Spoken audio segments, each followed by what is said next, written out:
કરવતી મોય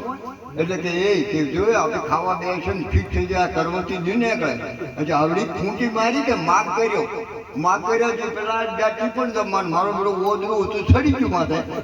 ઓદરું સડી ગયું છે હેલી વેલી ઓનો લઈને પૂછડું હતું પેલા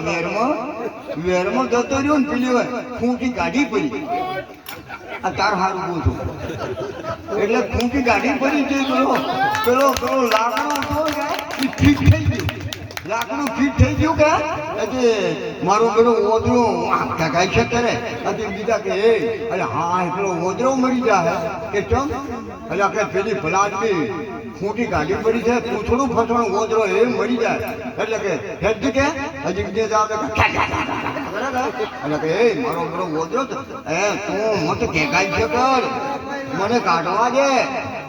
આ ખૂંટી હું હેલી વેલી પૂંછડું કાઢું તો ના કાઢી જો જોર કરી જો પૂંછડું બટી ને ઓણે હેતી બટી નાખી બોડો જો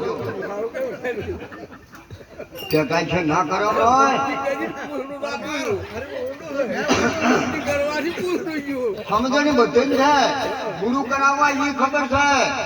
ભગત થાવું એ ખબર છે કેવું જોવું એ ખબર છે કેટલું વહેલું કોની ઠબકાવું એ ખબર છે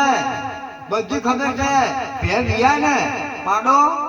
જો ભે પાડો નાખે પાડી નાખે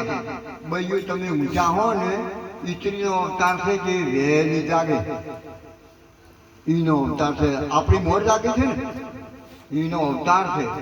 એમને હું પેલું છે વહેલી જાગે કે જે પાડો પાડી હોય ને તો ઘડીક જવારે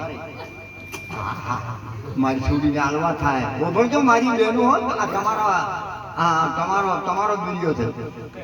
બેનો ઘડીક પાડી જવારે કે મારી છોડીને હાલવા થાય તો ઘડીક ચાલવા જે વાત એ વળે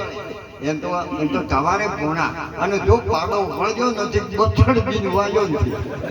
એટલે બાપડો હાથ થાકી ગયો છે ઢૂંઠા આડવા મળ્યા અને શેરવાનું ચીડી ચાલુ થઈ ગયું અને મારો પાડો તો મરી ગયો જો ભગવાનના અહીંયા એટલે ભગવાન કે કેમ આવ્યો ગોવા એટલે ગોવા છે પાડા ને એટલે અમે કીધું અમારે ઘોડા એટલે કે કેમ આવ્યો પાડા એટલે કે ભગવાન કે